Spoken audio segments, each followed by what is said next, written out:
Hi, this is Debbie from Project 39 Mini Albums. I just finished publishing all of the videos for this Bundle of Joy mini album, and I'm going to talk about if you want to purchase the file in my Kofi shop.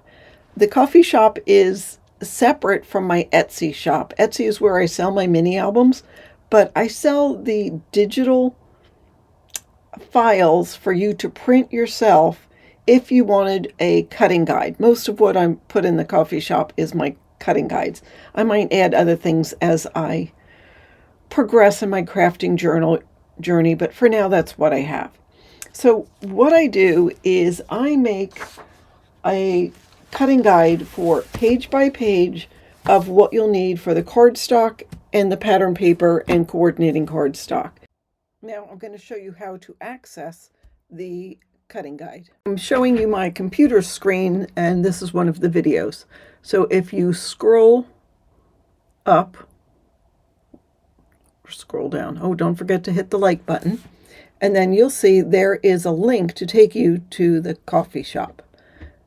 That brings you to this page, and then there down at the bottom on the right hand side you'll see where it says shop, and you can either shop from there or click that button that says go to shop, but this is easy, so just click on that. I do have it listed at $3. You could pay more, but $3 is the minimum fee, and then you just go to where it says PayPal or debit or credit card, or continue shopping if you want to see. And I have some free files, so do that before you check out. So this is what it looks like. I do have the playlist linked there. You might have to copy and paste it. I have just some hints and tell you what I use. And then there is the cutting guide. And then there's also photographs of all of the pages, which will help you to visualize the elements on each of the pages. So this cutting guide, this is something for you to follow. I do have the cardstock to make the book listed on one column, and then pattern paper and coordinating cardstock in another. There were 5 pages, I think, for this cutting guide. And please note, PP means pattern paper and CC means coordinating cardstock. And that's just colored paper, solids, or coordinating solids, or whatever. But just to make it easy. I try to do it by the page. This one was a little confusing, and I'll tell you why. When I made the book, I made 5 base pages, and then I added a flap to the front of page 1 and the back of page 5.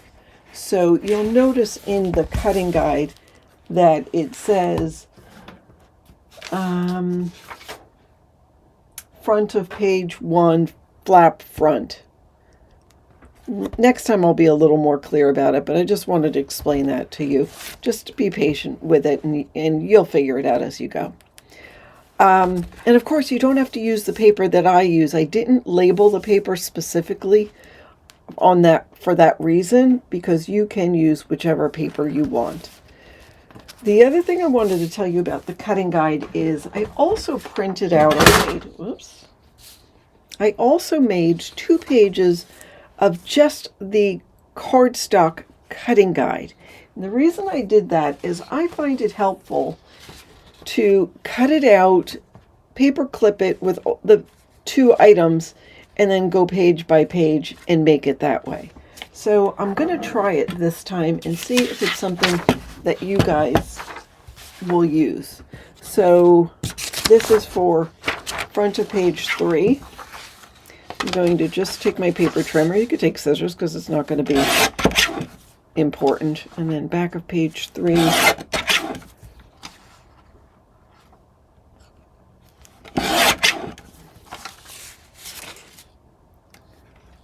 Page 3, back of page 3. Anyhow, so for front of page 3, it's going to tell you left flap, and it tells you the scoring guide as well, but it tells you the measurements of the paper. It also tells you if I used heavy weight cardstock. So you can take this, cut everything you need to, and like this needs a piece that's 2 3/8 by 2 3/8, so I'll go into my scraps for that. And 2 that are 4 by 6. So again, I'll go into my scraps of my white cardstock because that's what I used as a base. Doesn't mean you have to, but that is what I used. And then I will put it all together. I don't want to lose these because I'm making another one. Check off when I've cut it and put it in this paper clip, and then it's all together, and I'll put this in order, and then I'll go ahead and make the album in order.